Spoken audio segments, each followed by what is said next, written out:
Welcome everybody to Algebra 2 Section 10.4, Solving Rational Equations. Warming up from last time, finding our least common denominator for the following fractions. So 4x and 6. 4 and 6 can multiply to 12, and x is x, so 12x. Second one, xy, x cubed y, and xy squared. So x cubed and y squared would be the lowest they can get to. And x squared minus 9, x plus 3, factoring the first one. And we can see it's going to be x minus 3 times x plus 3.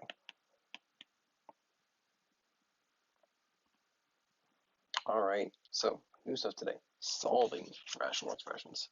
We are simplifying these, but now we're going to solve them. So a good first step is to find the least common denominator.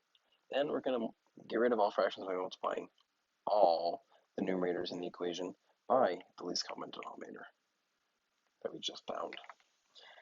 And check for extraneous solutions. And I'll talk about how you would check and what would make these extraneous.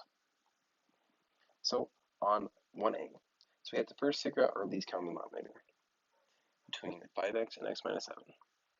So our least common denominator would be 5x times x minus 7.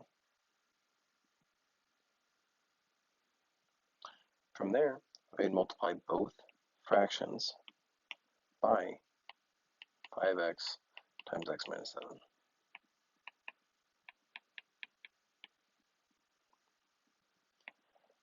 And we would simplify from there. So 5x and 5x reduce, and then you do x minus 7 times 3. So you'd distribute the 3 in and get 3x minus 21 equals, equal sign stays the same. On the right hand side, x minus 7 reduce, and you get 2 times 5x, which is 10x.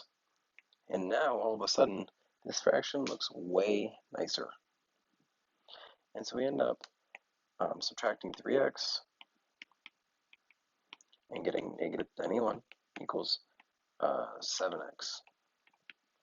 Dividing by 7 on each side gives us x equals negative 3. So once again, how we solved before we talk about extraneous solutions was we identified the least common denominator between our two fractions.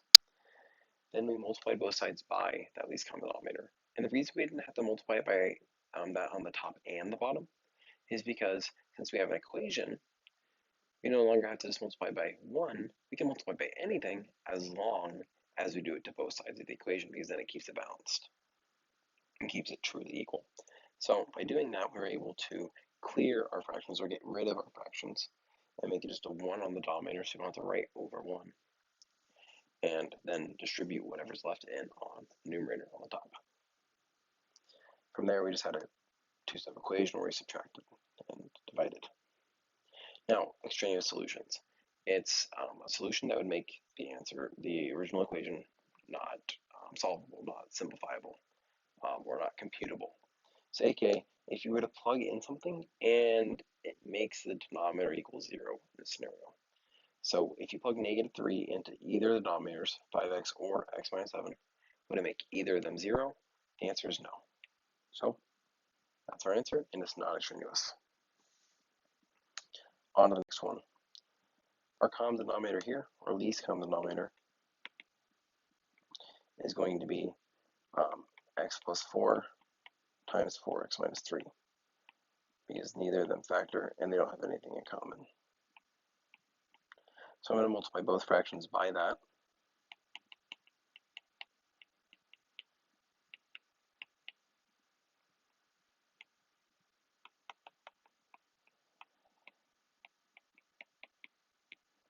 I'm going to go ahead and move that negative onto the 3x there to make my life a little easier. So x plus 4 and x plus 4 reduce, and so I have 2x multiplying with 4x minus 3, getting us 8x squared minus 6x. 4x minus 3 and 4x minus 3 reduce, so I have negative 3x multiplying into x plus 4, giving me negative 3x squared minus 12x.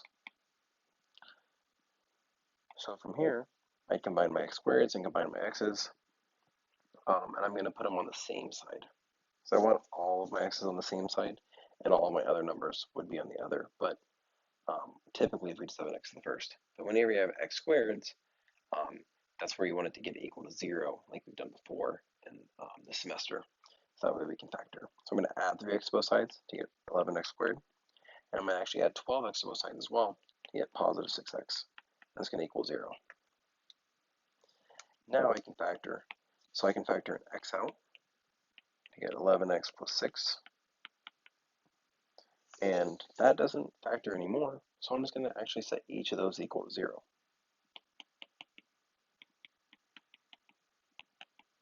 The first one's already solved.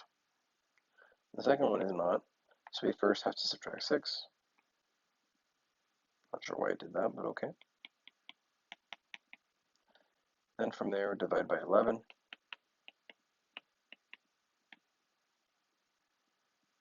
And those would be our two answers. So we say, hey, are either of these extraneous? If I plug in 0 with either fraction, is it going to make the denominator 0? The answer is no. If I plug in negative 6 over 11, is it going to make either denominator 0? The answer is also no. On to example 3. We have x minus 1 over 4 equals 3x over 9. I encourage you to try this one on your own. The least common denominator is going to be 36. So multiplying both fractions by 36, oh sorry, not 36, and here's why. You can reduce this fraction first. Now if you want to multiply by 36, that's fine. You'll still get there, you'll just have slightly bigger numbers. We can reduce this fraction to 1 and 3, making our least common denominator not 36, but rather 12. So multiplying both fractions by 12 over 1, or just 12, whichever way you want to write it's fine. So 12 and 4, I'm going to use a different color here, 12 and 4 reduced to 1 and 3, so then you multiply the 3 in, 3x minus 3, 12 and 3 reduced to 1 and 4, giving you 4 times 1 is 4. Now if you had left it at 36 and not simplified the right-hand fraction, all that would happen is you would have simplified it here in a moment. You would have multiplied by 36, and then you would have had 1 and 4 up here, and then done. Oh, I apologize. And then it would have 12x. So actually, I'll show it for simplicity's sake, rather than try and explain it without that. So we multiplied by 36. What would have occurred would have been 36 and 4, 9 and 1, getting 9x minus 9, and 36 and 9 giving you 1 and 4, 12x. And you might notice that that's the same exact equation we have here if you multiply every number by 3. And so if you were to solve both equations, adding 3 getting you 3x equals 7, and then dividing by 3 to get x equals 7/3. Whereas in the other fraction, you would add 9 to get 9x equals 21, dividing by 9 to get 21 over 9, which would reduce by 3 to, what do you know, 7 over 3. So either way, you get the same answer. It's just a matter of whether you had to reduce at the end or the beginning, and whether your numbers are smaller or bigger along the way. In both cases, neither would make the denominator equal 0 because there's no variable in the denominator this time. I'm going to encourage you to try example D on your own. Example D, nothing to reduce this time. That was just a one-time thing, I guess. Not really, it can happen every now and then, but it's pretty rare. Once again, if you don't reduce right away, it's fine. This common denominator is going to be 3 times quantity of x plus 2. So I'm going to multiply both fractions by that. I want to emphasize we're just multiplying the numerators by that, but if you do it to both sides, you're fine. So the 3 is reduced on the left-hand side, and you get x plus 2 times x plus 12, which should get you x squared plus 2x plus 12x plus 24. And you might have the 2x and 12x swapped around. I normally would. X plus 2 is reduced, and you have 3 distributing in, which gets you 6x plus 9. So I'm going to actually combine my like terms here real quick before I move on into 14x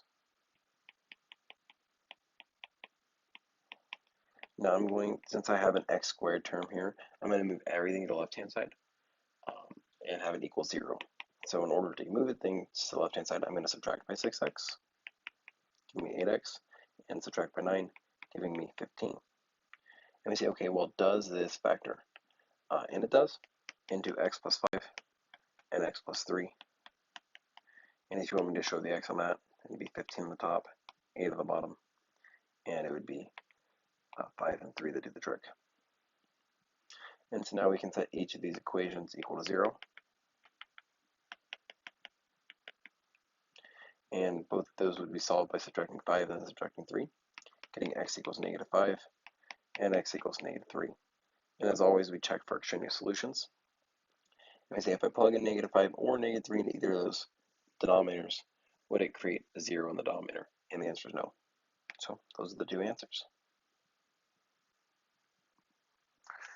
Moving on.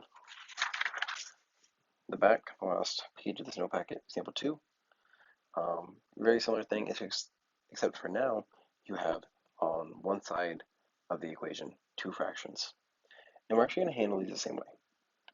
So least common denominator between all three of these, x, 7, and 7x, is just going to be 7x. So you can think of it as multiplying each side by that, or what might help you more is think about it as each individual fraction times that.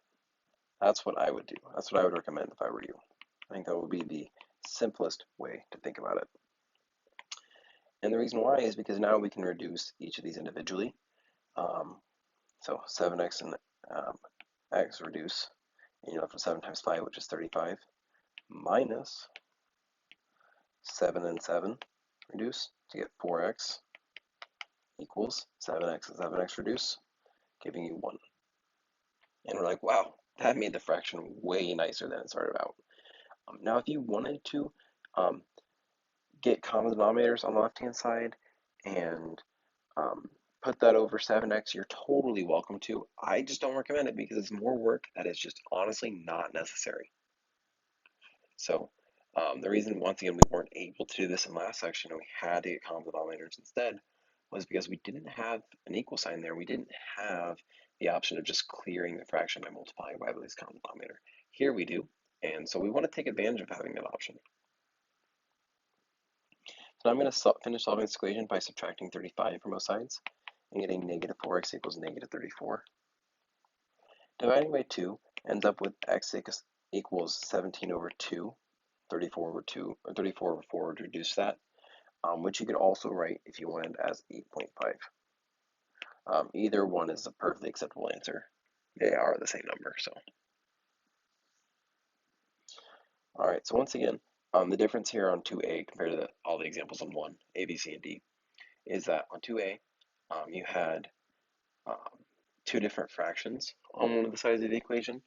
And so because of that, we just said, hey, we're going to multiply each individual fraction by that least common denominator, and then simplify each of those individually. Example B will be solved in a very similar way. Least common denominator, denominator 4 is 1, so it's just x plus 1. So we multiply each individual part by x plus 1. And the far left reduces, so you just have 5x. The middle does not, so you have 4 times that quantity of x plus 1, giving you 4x plus 4. And that right-hand side minus sign there reduces to 5. And we look at this, we're like, okay, well, that's not nearly as bad as it started with. So now, and once again, by the way, that would be the same thing if you were to get common denominators between 4 and 5 over x plus 1 and combine them and then clear the fraction, blah, blah, blah, blah. It's just more work that's just honestly not necessary or beneficial to us. So I'm going to move my x's to one side, my numbers the other, and the reason why I'm moving numbers to one side, x to the other, is because we have an x to the first and not a higher power of x like an x squared. Because in those scenarios, you want to get it equal to 0 instead. So here I subtract 4x from each side and get x, and I'm going to combine that 4 and negative 5 to get negative 1. And we have our answer, but Oh, I forgot to plug in on the last one to check for extraneous solutions. Thankfully there wasn't any.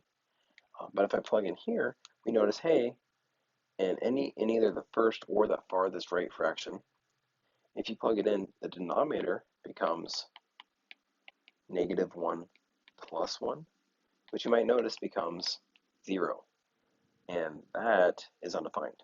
So that tells us that, hey, this one here is extraneous, and thus there is no solution after all. Since that was the only solution, and it's an extraneous solution because it makes the denominator 0, thus makes it undefined, and thus this actually does not have a solution. On to example 3. Once again, I recommend you try this one on your own. In the second part here, 6 over x squared minus 4, we can factor the denominator into x minus 2 and x plus 2. And this helps us see that our least common denominator is going to be x minus 2 times x plus 2. So I'm going to multiply each fraction by that. I'm going to put that 1 over 1 as well.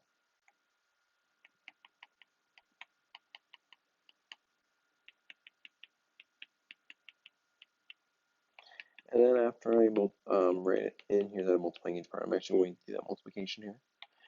And so x minus 2 and x minus 2 on the left-hand side reduce and divide out to 1. And we're left with x plus 2 times 3x minus 2. And I'm going to distribute that and get 3x squared minus 2x plus 6x minus 4 equals the right-hand side. In this first fraction, both factors there reduce, and we're left with 6. And the second fraction neither reduces, so we're just left with this, which we would distribute, and you would end up getting plus, because we'd add all of it, because of this plus sign here. And it would just really end up being x squared minus 4, because that's what it was before we factored it. If you want to multiply it back out, you can. You get x squared plus 2x minus 2x minus 4, which would then simplify to this again. So now I'm going to simplify both the left and the right hand sides. The left side gives me 3x squared plus 4x minus 4. The right hand side gives me x squared plus 2. From there, I'm going to set everything equal to 0. So I've moved everything to the left, 0 on the right. And the reason why is because I have quadratic because of the power of 2. So that'll help me be able to factor this and then solve it. So I'm going to subtract x squared to each side and get 2x squared. And 4x stays the same, and I subtract 2 from each side and get negative 6. So now I look at this and I say, hey, there's a GCF, and that GCF would be 2. And I'm left with x squared plus 2x minus 3 equals 0. So then if I look to factor that in the parentheses there, you can make a puzzle if you want. You have 2, and then your two parentheses are going to be x minus 1 and x plus 3 equals 0. You could use a shortcut on that one, now that we factor out the 2. So going to solve this now, we'd end up saying, hey, 2 equals 0. Just kidding, it can't. X minus 1 equals 0, and x plus 3 equals 0. So add 1 to get x equals 1, subtract 3 to get x equals negative 3. And we say, okay, could either of these be extraneous? We plug it back in, and neither one makes the denominators equal 0. So negative 3 and 1 are the two answers on example 2C. Under our last example, once again, I recommend you try this one on your own. The middle fraction here, it factors in the denominator into x minus 3 and x plus 3. And if on the off chance you could simplify vertically, we would want to, but you can't though. So our least common multiple, or least common denominator, least common multiple of the denominators, would end up being x minus 3 and x plus 3. So let's multiply each fraction here by that.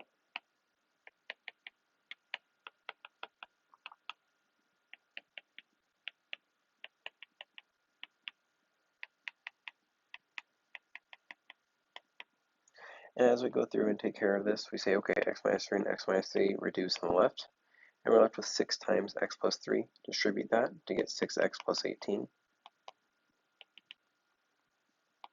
In the middle, both factors reduce, leaving us with just 8x squared. In the last part, we have this negative here. I'm going to go ahead and make that a negative 4x instead and add it just to make my life a little easier. X plus 3's reduce, and now I have that negative distributing, getting negative 4x squared plus 12x. If you didn't take care of the negative right there like I did, then you would end up having to put minus this in parentheses, and it would be a minus 12x at first, and then you would then have to distribute in the negative. So by doing it early, by setting it to the 4x, you make your life a little easier. So I'm going to combine like terms on each side of the equal sign. So the left side stays unchanged. The right hand side, 8x squared minus 4x squared gives us 4x squared. And I'm going to set this equal to 0 because again we have a quadratic. So subtracting 4x squared from each side gives us negative 4x squared. I actually don't like that it's going to be a negative, so I'm going to move things to the right hand side. So I'm going to subtract 6x from both sides and get plus 6x, and subtract 18 from both sides to get negative 18. And I'm just going to move the equal 0 to the right rather than on the left like it would have been, which is perfectly okay to have it on the opposite side. And if you had subtracted the 4x squared and the 12x like I was about to, you could still get your answer just fine. All you'd want to do though is make sure that you factor out a negative GCF when you factor out. So here I'm going to factor out a positive GCF because I have a positive 4x squared. Had all the signs been flipped, then you would factor out a negative 2, but we're going to factor out a positive 2.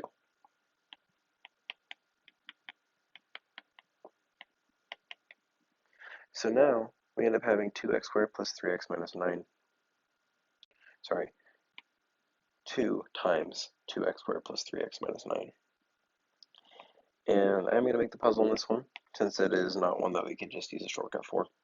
We have negative 18 on the top, 3 on the bottom, negative and positive do the trick, negative 3, positive 6. So you have 2 on the outside, and we have to rewrite this because we can't use a shortcut, so 2x squared, and then from the sides of the puzzle, minus 3x plus 6x, and the last term stays the same. And we say, okay, first two terms in the parenthesis, 2x squared plus 3x minus 3x, and the last two, 6x minus 9. What do they have in common? An x, and we're left with 2x minus 3, into 3, and we're left with 2x minus 3. And we have a 2 outside of all of that. So thankfully those are the same, so we can put those in one parenthesis, and the leftovers, x plus 3 in the other, with the GCF out in front. Now that we have multiplication equals 0, we can set each of these equal to 0, once again ignoring 2 equal to 0 since there's no variable.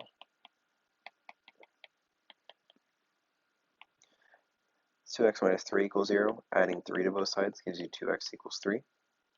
Then dividing by 2 gives you x equals 3 over 2, aka 1.5. And our last one, subtracting 3, gives you x equals negative 3. Now we wanted to look at the original and say, hey, if we plug in either of these two, are they going to give us extraneous solutions, aka will they make the denominator equal 0 and thus give us an undefined scenario? So we notice that negative 3 would give us that in the last two fractions there. So that is extraneous.